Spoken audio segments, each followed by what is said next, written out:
Shalom and welcome to Jerusalem Studio. The West, under the leadership of the United States, declared war on the Islamic State in a bid to eradicate the extreme Muslim group and mitigate its ability to launch international attacks. During today's program, we will discuss to what extent Western countries are embroiled in the regional conflicts, which are plaguing this part of the globe. To do so, with me in the studio are Ms. Vera Michlin-Shapir, who is a research fellow at the Institute for National Security Studies. Welcome. Thank you. I'd like also to welcome Mr. Amir Oren, who is our TV7 analyst. Welcome. I'd like also to welcome Dr. Eyal Levin, who is a lecturer on Middle Eastern Studies at Ariel University. Welcome. And I'd like to start with you, Mr. Oren. When we're talking about Western involvement in the region, it's not a new thing. However, the United States' foreign policy about, leading from behind and making sure that the regional countries take a more active role in various aspects have lowered the international involvement in the region, or the Western involvement in the region, and let other players take a bigger part and a bigger role in the various conflicts. Give us a little bit of an understanding. Where is this standing? Where are we going with this? And we'll start with that. Well, historically, of course, the old colonial powers, mostly Great Britain and France, were leading the West both within the Middle East and outside of the Middle East. And the United States only got involved after World War II, and as the Cold War set upon us. And then we saw the demise of the British and French influence, especially after Suez, and we are exactly 60 years after the Suez campaign. With the Cold War over 25 years ago, the West didn't really know what to do vis-a-vis the Middle East, and it was given a lot on its plate with the onset of 9/11 and what happened afterwards. Right now, we are in the twilight time of the Obama administration, and we have to wait and see whether there will be more change or more continuity under the new administration, which will, of course, be inaugurated next January. And when you talk about the West, one wonders, is there a Western bloc?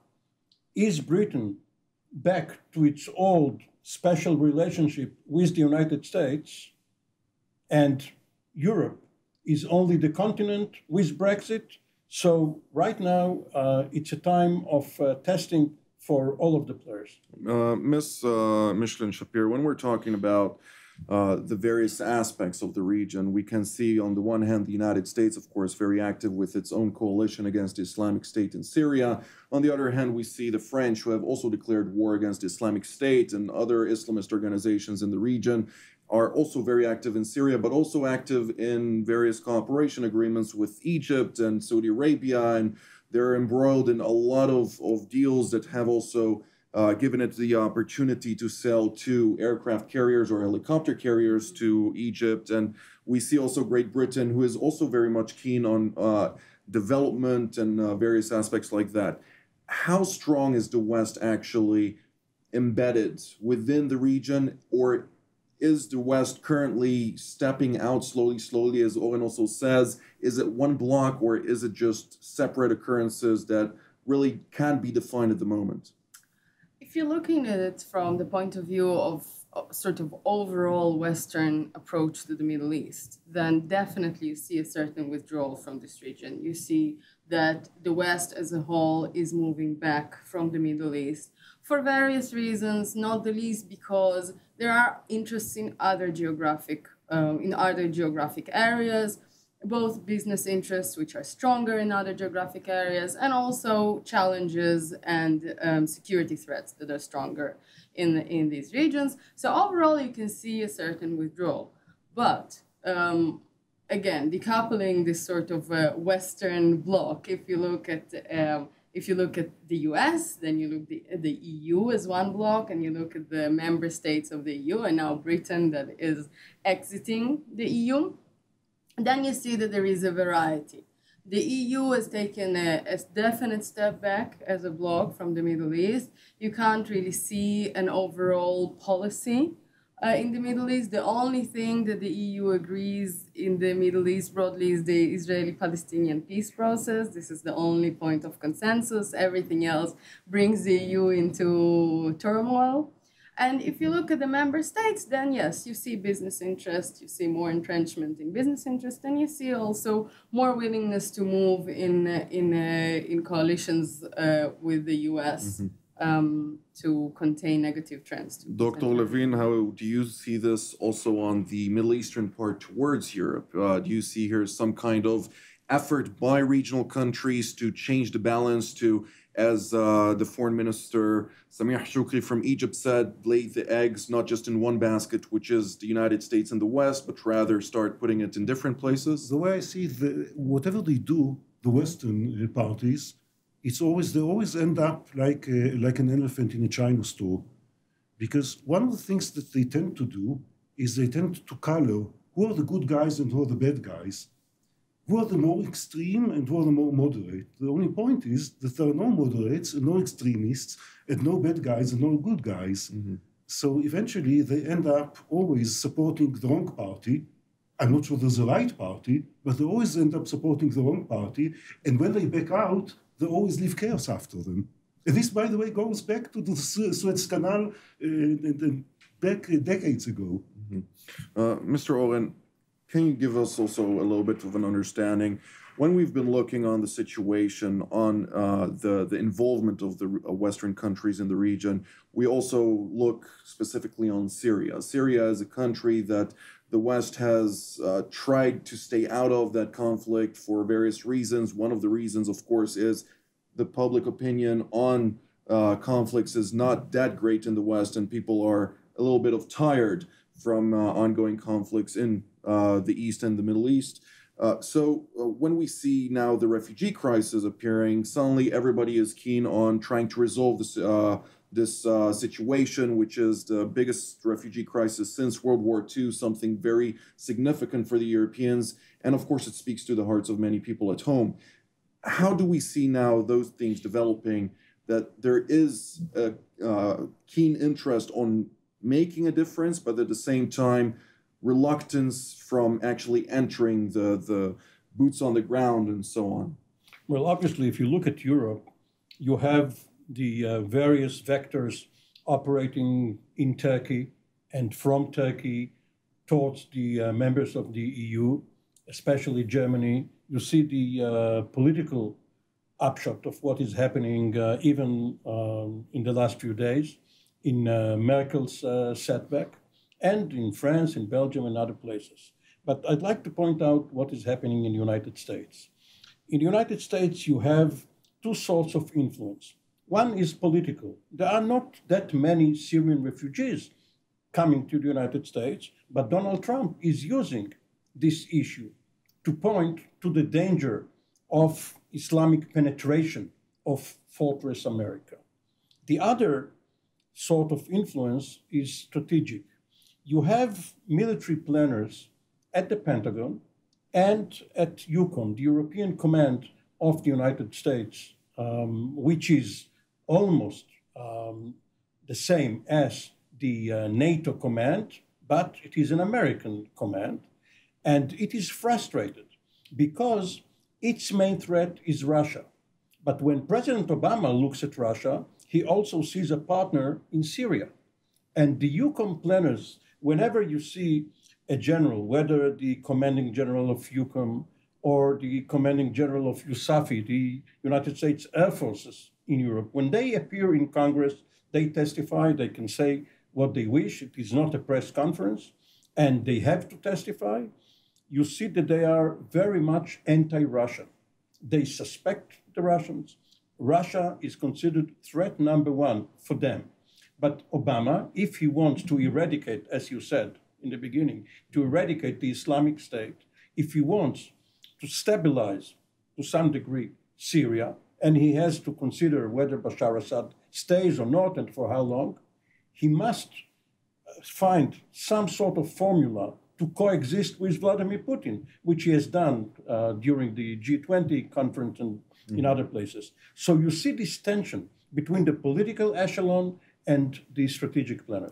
Ms. Michlin-Shapir, when we look on the European aspect of things, we just heard also the G20 Chancellor Angela Merkel saying how Russia is indeed a key player in resolving the conflict in Syria, as well as implementing a ceasefire in the city of Aleppo, which is under siege for quite a while now.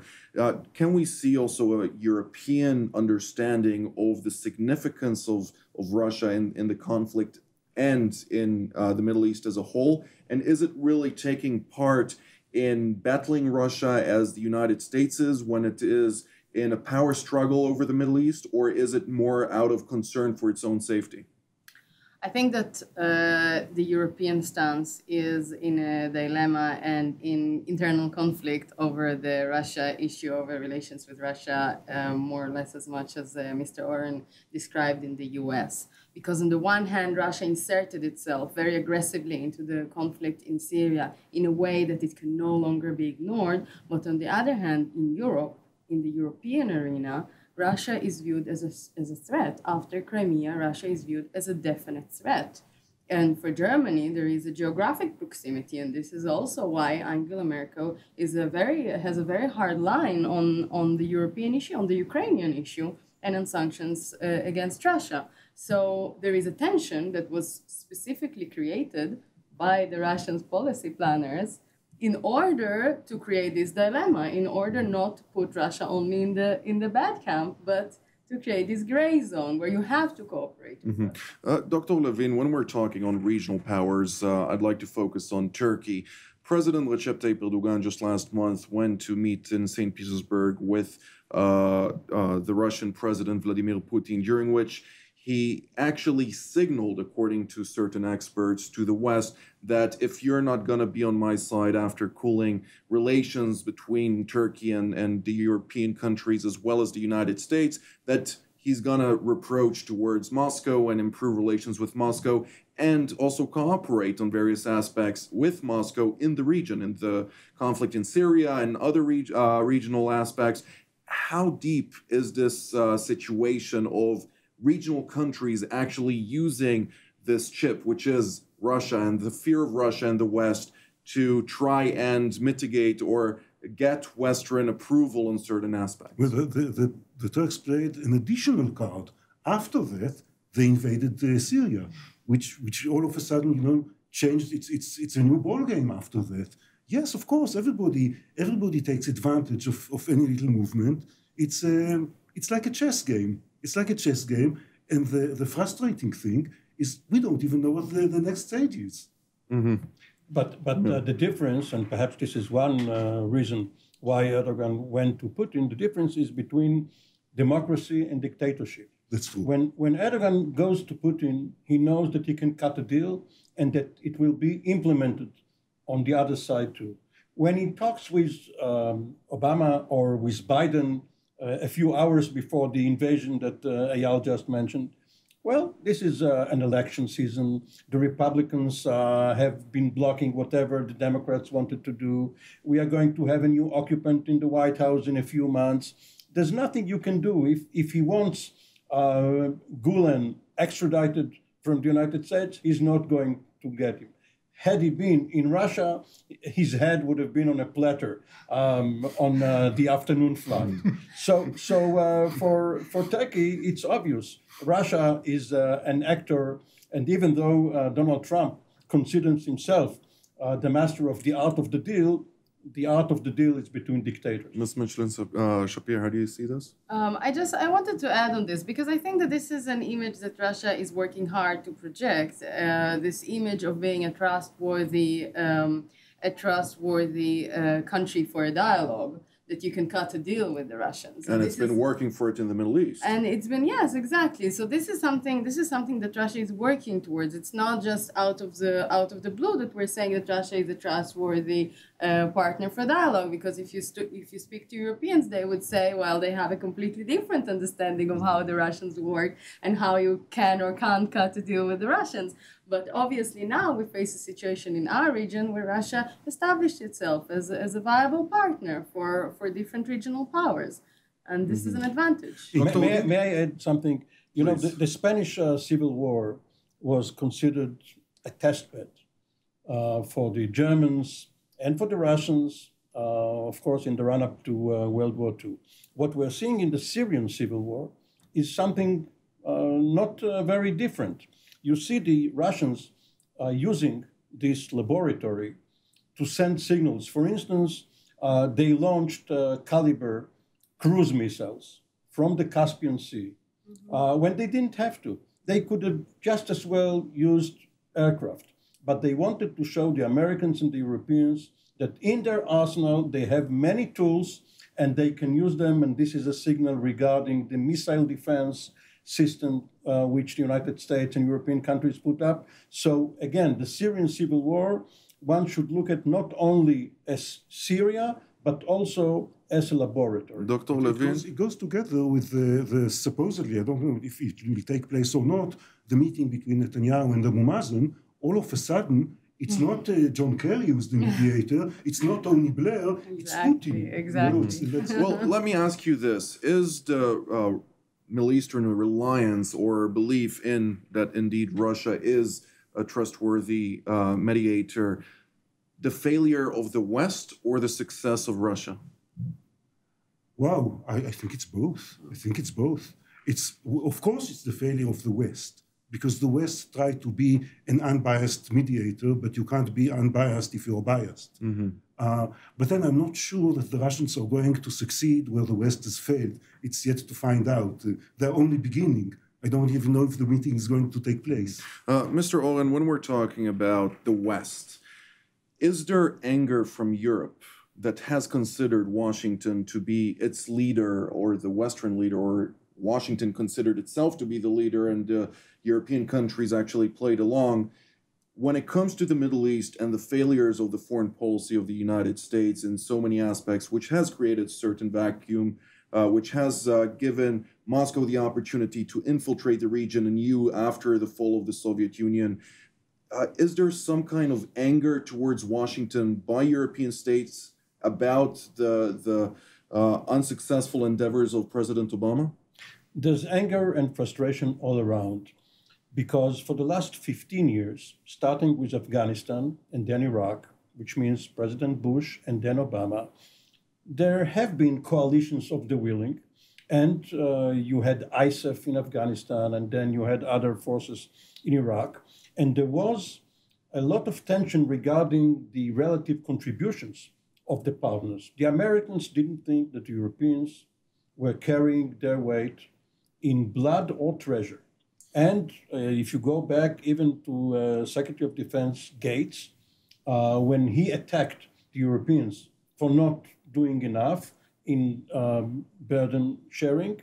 And of course, the Europeans want the Americans not only to lead, but also to have boots on the ground and do the heavy lifting. So yes, there are tensions, and the European leaders always come to the American president, be he Bush or Obama, or be she Hillary Clinton soon. Or Trump. Or Trump. But then it's a he, not a she. Mm-hmm. And say, well, what can we do? The Danish public, the Norwegian public, whatever, they want us to do X, Y, Z, and not what you do. But let me also respond to something that Eyal Levin said. There is an optical illusion regarding the Russian leadership role. If you don't want real progress, as Benjamin Netanyahu seems to be wanting, he just wants to go through the motions, then yes, you respond in a positive way to the Russian invitation to meet with the Palestinian president. Had Netanyahu really wanted progress, there is only one mediator who wants to pay the sides to sign a deal. Putin wants some prestige from having this meeting, but let's say Abbas and Netanyahu reach a deal. Someone will have to pay for it, not Russia. So they will have to go back to the United States. This is only being done because we are approaching the elections in the United States. Nothing will come out of it, much as nothing came out of the French initiative only a few months ago. So they are playing for the cameras. Michlin-Shapir, please. Well, on the same issue, I can't say that I disagree on the last comment. I mean, the Russian pivot into the Israeli-Palestinian issue. I'm not sure how substantive it is and to what extent. But it's not out of reluctance reluctance from a European initiative, as France has tried to push forward an international conference. The Palestinians agreed to join in the Russian call only if the French initiative will continue and will become a substantive force within the constellation of finding a final solution to the Israeli-Palestinian conflict. I don't think that it's a frustration from the West. I think that it is Russia positioning, making a platform that is easier, that makes it easier to bring the Israelis and the Palestinians in. But because this platform is so flexible in a way, it also is not very workable. Right. This is the... Dr. Levin? I think that it's all three of them, Putin and Abu Mazen and Netanyahu, are simply sticking their fingers into Obama's eyes. That's what the setting is all about. Mm-hmm. The major powers, the superpowers, could never really deliver their clients in the region. They could have framed the discussion. They, of course, could discuss between themselves whether to curtail arms sales to the region, which was never done because they each had their own interests. But the Palestinians under Arafat could not have been delivered. Israel under Golda Meir or Begin couldn't have been delivered.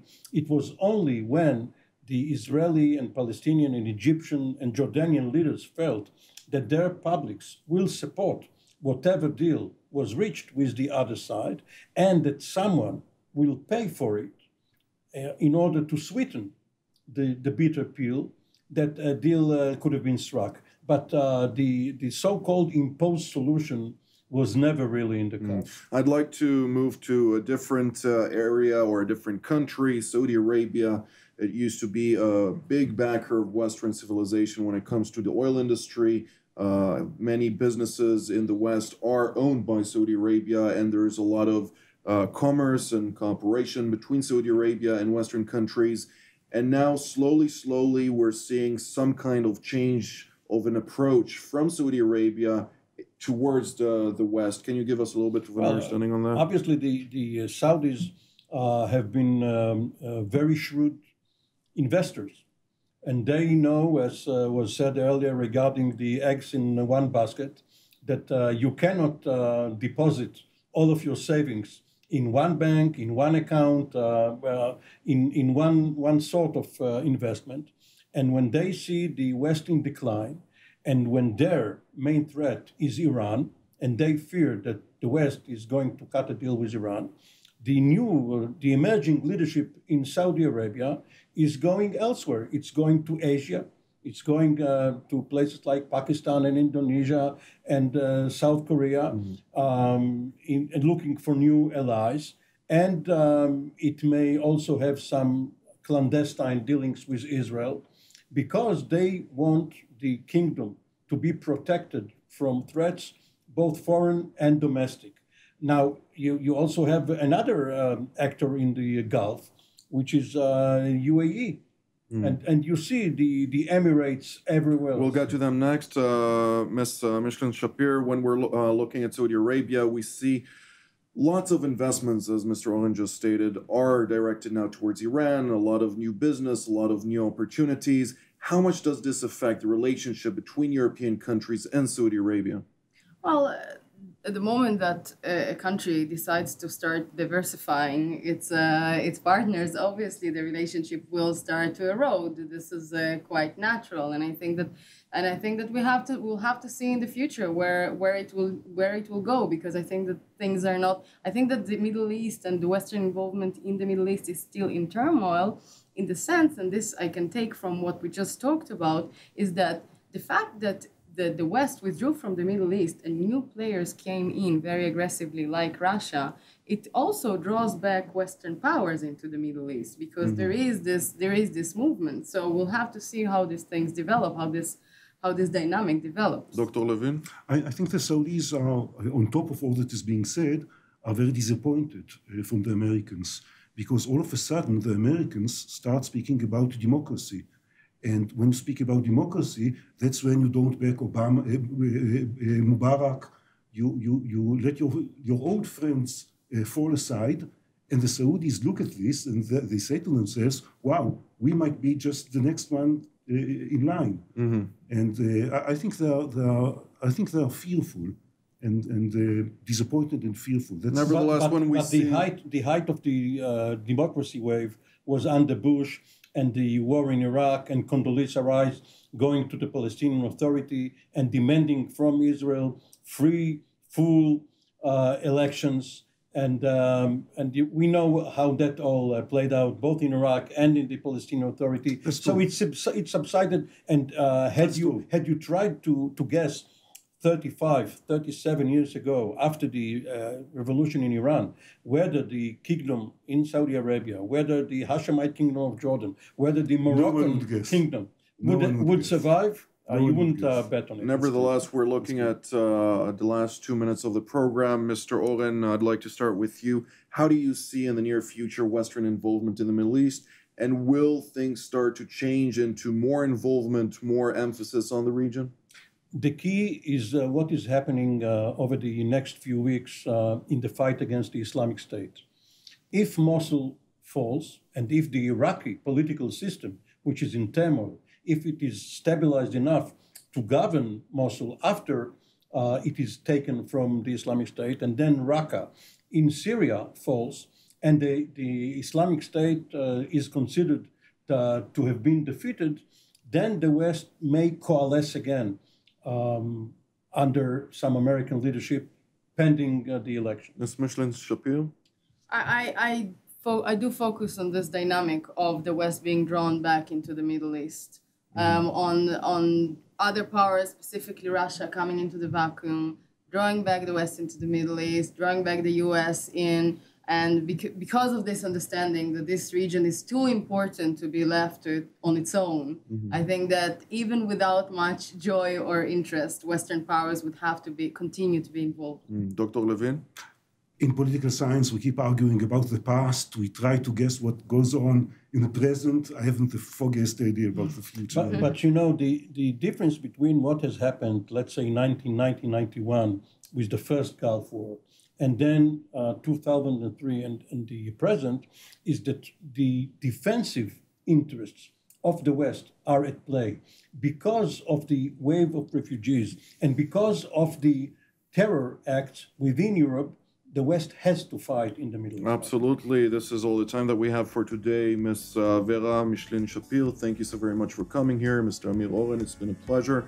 Thank you very much, Dr. Eyal Levin. Thank you. And I'd like to thank our viewers, and we will see you next week.